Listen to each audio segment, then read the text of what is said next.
Embracing the path to contentment. Health is the greatest gift, contentment the greatest wealth.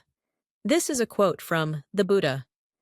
Happiness and contentment, while often used interchangeably, represent fundamentally different states of being. Happiness manifests as a fleeting emotion, a momentary surge of joy that brightens our existence temporarily. Contentment, by contrast, runs deeper, establishing itself as an enduring sense of satisfaction and inner peace that persists regardless of external circumstances. This distinction is not merely semantic, but reflects profoundly different approaches to understanding human fulfillment. The ancient Greeks recognized this distinction millennia ago. Aristotle distinguished between hedonia, pleasure-based happiness, and eudaimonia, flourishing or contentment. He observed that happiness depends upon ourselves, suggesting that true fulfillment comes not from transient pleasures, but from living virtuously and developing one's potential. This perspective frames contentment as an achievement of character, rather than a response to fortune. External sources frequently trigger happiness, receiving an unexpected gift, achieving a long-sought goal, or experiencing pleasant sensory stimulation. These moments illuminate our lives with their brilliance but inevitably fade, much like fireworks that dazzle briefly before disappearing into darkness. The Roman philosopher Seneca cautioned against this ephemeral nature of happiness when he wrote, "True happiness is to enjoy the present without anxious dependence upon the future." His words remind us that happiness tethered solely to external events remains inherently unstable.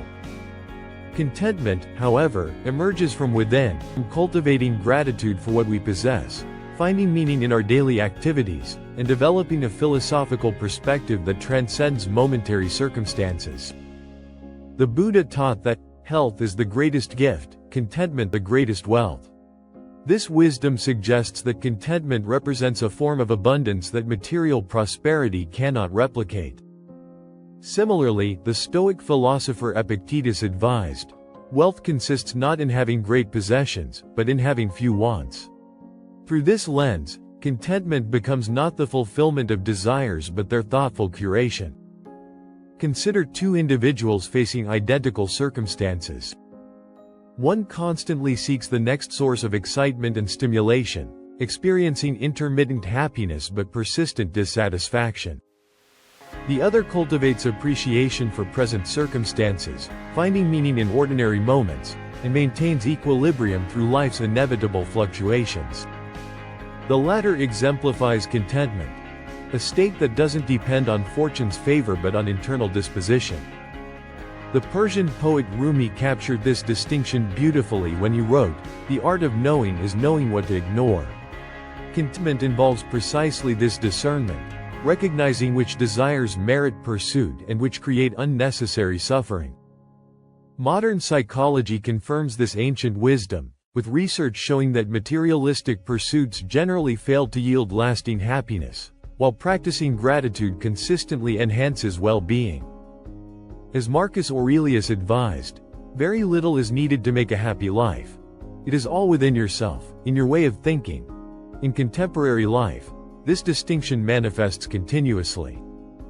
Consider the professional who achieves every career milestone yet feels persistently empty, versus the individual who finds profound satisfaction in modest work that aligns with deeper values. The former experiences moments of happiness without contentment. The latter embodies contentment even without constant happiness. Guru Nanak, founder of the Sikh faith, expressed this principle when he taught that contentment is the treasure that is never exhausted. Relationships similarly reflect this distinction. Partnerships based solely on exciting experiences and emotional highs often falter when facing inevitable challenges. Those grounded in mutual respect, shared values, and commitment to growth together cultivate contentment that sustains them through difficulties. Confucius observed this when he noted, "To be wronged is nothing, unless you continue to remember it." This capacity to transcend grievances rather than pursuing perpetual happiness characterizes contented relationships. The implications extend to societal structures as well. Economies predicated on constant consumption promise happiness through acquisition but often deliver anxiety instead. As Immanuel Kant suggested, we are not rich by what we possess but by what we can do without. Communities that prioritize connection, meaning, and sufficiency over endless growth might discover a more sustainable form of collective contentment. This distinction between happiness and contentment offers practical guidance for navigating life's challenges. When facing disappointment, those pursuing happiness might despair at the loss of positive emotions.